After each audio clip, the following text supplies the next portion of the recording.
Здравейте, дами и господа, вие сте с последната част на рецептата за броколито.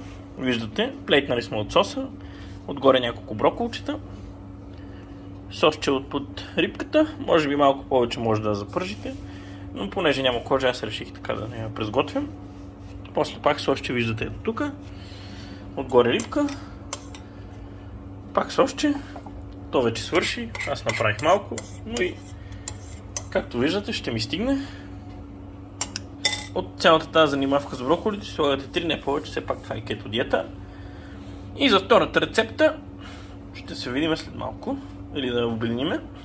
Айде нека да обединиме. Пилешкия бут, който ви седи от вчера.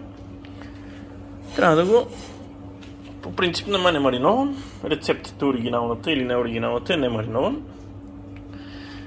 Предусещам, че ще стане мизерия, затова се чудя.